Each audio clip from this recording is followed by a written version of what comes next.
شخص تھا اور خدا کے خلاف اس نے کبھی کوئی ایسی بات اپنے منہ سے نہ نکالی اور ہمیشہ وہ اسی پر توکل کرتا تھا. اس کی بیوی نے اسے بہت کچھ کہا تو اس نے جواب دیا کہ آپ کو نظاموں جیسی باتیں کرتی ہے کہ خدا سکھ دے اور دکھ نہ دے. اگر خدا ہماری زندگی میں خوشیاں بھی دیتا ہے، شادمان ہمیں رکھتا ہے، ہمیں زمینی آسمانی برکتوں سے نوازتا ہے، لیکن یہ بھی ہمیں یاد رکھنا ہے کہ خدا ہمیں مصیبت سے نہیں نکالتا. اور جب ہم مصیبتوں میں سے گزرتے ہیں تو اسی میں ہمیں سیکھنے کو ملتا ہے. قبول میں سیکھتا ہے میں مصیبت میں آس رکھ کر یہ ہوا دی کرتا سا انتظار ہے. صبر میں صبر دے نال آس رکھ کے یہ ہوا دی کرتا سا تب اس نے میرے تک ترس کھا کے سنی میری آہو. جب ہم مصیبت میں ہوتے ہیں تو پھر ہی دعا کرتے ہیں. جب پریشانیوں میں ہوتے ہیں تو اس کے پاس جاتے ہیں، اس کا دروازہ کھٹکھاتے ہیں. پادری صاحبان سے، بشپ صاحبان سے، راستوادوں سے اور اپنے عزیزوں سے کہتے ہیں تو میرے لیے دعا کریں. لیکن خدا کا وعدہ ہے کہ میں تمہیں اکیلا نہ چھوڑوں گا. تیرے سب تجھے چھوڑ جائیں گے لیکن میں تجھے نہ چھوڑوں گا. اس کا مطلب ہے کہ وہ مصیبت میں بھی ہمارے ساتھ ہے تو خوشی میں بھی ہمارے ساتھ ہے. خوشی اس کے نام میں ہے، شادمانی اس کے نام میں ہے.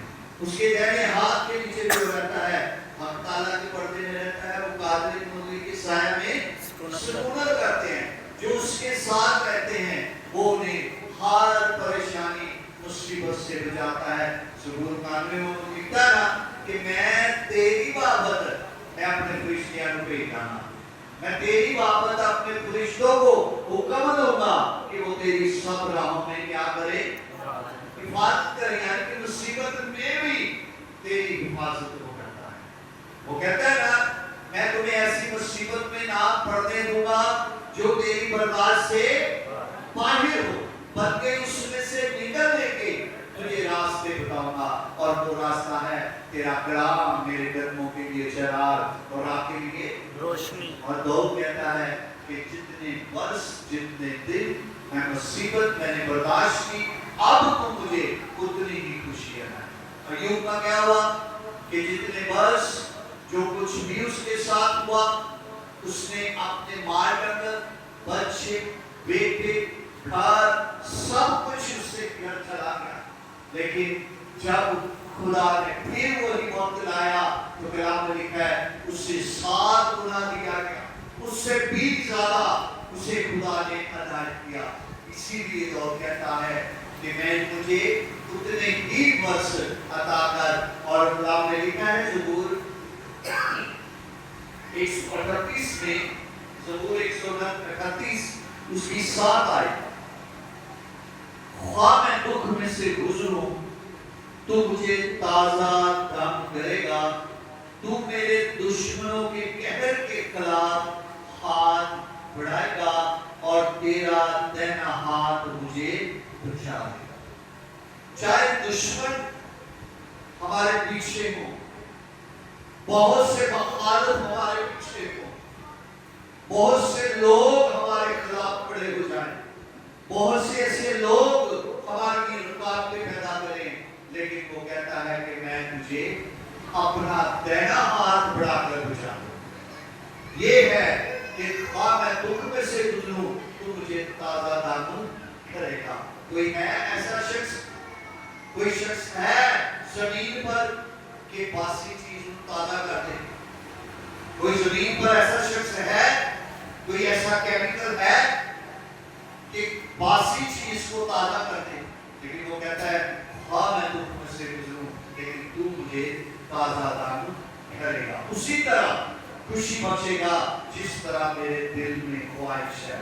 اسی لیے اس نے کہا کہ خداوند میں مسرور ہے تو میں تیرے دل کی مرادیں پوری کروں گی، یعنی کہ اسی طرح تازہ کام کروں گا جو تو چاہتا ہے، جو تیرے دل کی مرادیں ہیں میں اس سے پورا کروں گا، کہ اگر تو جو بھی مانگتا ہے میں تجھے عطا کروں گا۔ اور کلام نے بڑا خوبصورت لکھا ہے زبور 107 میں اس کی 6 آیت، تب اپنی مصیبت میں انہوں نے خدا سے فریاد کی اور اس نے ان کو ان کے دکھوں سے رہائی بخشی۔ کنہوں نے فریاد کی؟ جب لوگ مصیبت میں ہوتے ہیں تو اس سے فریاد کرتے ہیں۔ جو فریاد کرتا ہے، جو دل رضائی کرتا ہے، اپنے دل کو اس کی حضوری میں کھو دیتا ہے، تو وہ کیا کہتا ہے؟ اس سے ان دکھوں سے رہائی بخشتا ہے۔ حنا کے متعلق اگر آپ کلام مقدس میں پڑھیں، جو سیموئیل کی والدہ ہے، جب اس کو وباس تھی تو خدا کے گھر میں گئی، خدا کے گھر میں گئی، اس نے اپنا دکھ خدا کی ہیکل میں رکھا، فریاد کی، رو رو کر دعا کی، التجا کی، تو خدا نے اس کی فریاد کو سنا۔ آج بھی وہی خدا ہے، آج بھی وہی زمین ہے، آج بھی وہی آسمان ہے، آج بھی وہی وقت ہے، کیونکہ خدا ہر وقت میں یکساں ہے۔ خدا نہیں بدلتا، انسان بدل جاتا ہے، انسان کی سوچیں بدل جاتی ہیں، انسان کے ارادے بدل جاتے ہیں، انسان کے طریقے کار بدل جاتے ہیں اس کی حضوری میں جانے کو۔ لیکن جب لوگ مصیبت میں ہوتے ہیں تو فریاد کرتے ہیں، پکارتے ہیں، اور وہ کہتا ہے کہ تم مجھے پکار تو میں تجھے جواب دوں، اور وہ ہمیں ہماری مصیبتوں سے رہائی بخشتا ہے۔ جو شخص اس سے فریاد کرتے ہیں، دعا کرتے ہیں، اپنا دل اس کی حضوری میں کھولتے ہیں، تو وہ خداوند انہیں مصیبتوں سے دکھاتا ہے۔ زبور 119 کی 50 آیت میں لکھا ہے، میری مصیبت میں میری یہی تسلی ہے کہ تیرے کلام نے مجھے زندہ کیا۔ ہاللیلویا۔ ہماری مصیبتوں میں ہمیں یہ تسلی ہونی چاہیے۔ زبور 119 اس کی 50 آیت، ہماری مصیبتوں میں ہمیں یہ تسلی ہونی چاہیے کہ اس کا کلام ہمارے درمیان ہے۔ کہتا ہے کہ میری مصیبت میں میری یہی تسلی ہے کہ تیرے کلام نے مجھے زندہ کیا۔ ہم مصیبت میں نڈھال ہو جاتے ہیں، مصیبتوں میں پریشان ایسے مرنے والے ہو جاتے ہیں، کوئی چیز ہمیں اچھی نہیں لگتی، کوئی کھانا کیا افراد ہمیں اچھا نہیں لگتا، نہ ہمارے دوست نہ ہمارے عزیز ہمیں اچھے نہیں لگتے۔ لیکن جو شخص کیا کرتے ہیں، انہیں کلام کیا کرتا ہے؟ زندہ کر دیتا، بے جان ہڈیوں میں جان ڈال دیتا۔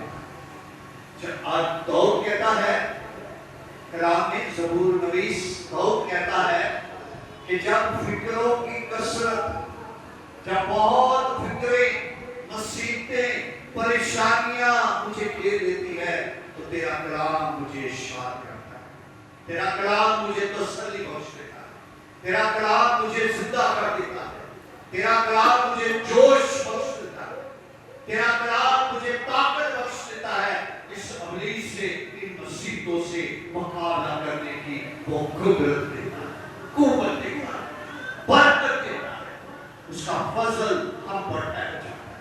کہتا ہے مصیبتوں میں مجھے تسلی ہے کہ تیرا کلام میرے ساتھ ہے۔ کون کلام کون ہے؟ خدا کی سوچ سے کہا کہ دیکھ میں دنیا کے آخر تک ہمیشہ تمہارے ساتھ ہوں۔ کلام ہمارے ساتھ ہے، ہماری مصیبتوں میں کلام ہمارے ساتھ کھڑا ہوتا ہے، اور جب کلام کو پکاریں گے تو وہ ہاتھ بڑھائے گا اور کہے گا کہ اے بوجھ کے گدھے تھکے ماندے لوگو میرے پاس ہو، میں تمہیں آرام دوں گا۔ آرام یسوع کے پاس ہے، زندگی یسوع کے پاس ہے، سلامتی یسوع کے پاس ہے، اور ہر ایک اچھی بخشش نوروں کے باپ کی طرف سے ملتی ہے اور وہ یسوع ناصری ہے. ہاللیلویا. وہ ہے یسوع ناصری جس کے کلام میں قدرت پائی جاتی ہے اور مسیحوں سے وہ کبھی اپنے لوگوں کو تنہا نہیں چھوڑتا اور مسیحوں میں ہی وہ ہمارے ساتھ کھڑا ہوتا ہے. لیکن صرف ہمیں ایمان کے ساتھ اس سے پکارنے کی ضرورت ہے. اور وہ کہتا ہے تیری مصیبت میں میری تسلی یہ ہے کہ تیرا کلام مجھے زندہ کرتا ہے. آج یہ کلام ہمارے درمیان میں بھی ہے. آج یہ کلام ہمارے ساتھ کھڑا ہے. آج یہ کلام ہمیشہ آپ کے لوگوں کے لیے انتظار میں ہے کہ کب میرا بیٹا، کب میری بیٹی، کب میرا بچہ، کب میرے لوگ تجھے پکارے. تو وہ اسی لیے کہتا ہے مانگو تو تمہیں، اگر آپ شفا مانگیں گے، اگر آپ زمینی اور آسمانی برکتیں مانگیں گے تو وہ دینے کی قدرت رکھتا ہے، وہ بچانے کی قدرت رکھتا ہے، وہ ان سب راتوں میں سے ہمیں نکالنے کی قدرت رکھتا ہے. لیکن صرف اور صرف ہمیں ایمان رکھنا ہے کہ وہ کلام ہمارے درمیان موجود ہے جو زمین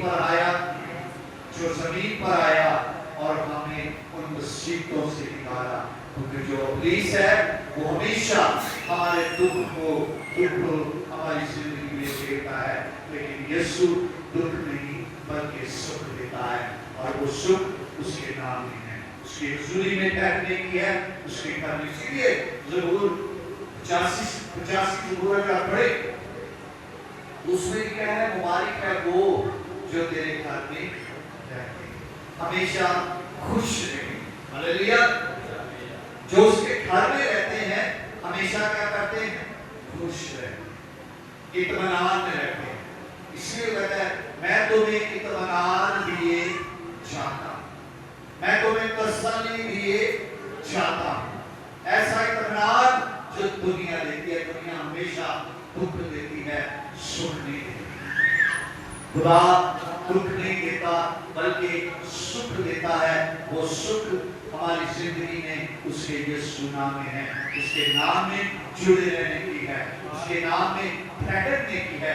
اور جو لوگ اس کے نام میں ٹھہرے رہتے ہیں، اس کے کلام میں لگے رہتے ہیں، اسی لیے ہماری دعائیں اس کے حضوری میں پہنچتی ہے. راست باز کی دعاؤں پر کس کے کان لگے رہتے ہیں؟ خدا کے. راست باز کی دعاؤں پر اس کے کان لگے رہتے ہیں اور جو دعا کرتے ہیں کبھی شرمندہ نہیں ہوتے. آئیں ہم سب خدا کی اس بڑی برکت کو لینے کے لیے کہ اگر اس نے ہمیں دکھ دیا ہے، جتنے برس ہمیں اس نے دکھ دیا ہے اتنے برس وہ خوشی دینے کے لیے قدرت رکھتا ہے. خدا ہم کو اور آپ سب کو اس میں قائم رہنے کی اور اس کے ساتھ جڑے رہنے کی توفیق دے تاکہ ہم اس برکتوں کو لے سکیں جو اپنے لوگوں کے لیے اس نے ہمیشہ رکھ چھوڑی ہے. خدا ہم سب کو برکت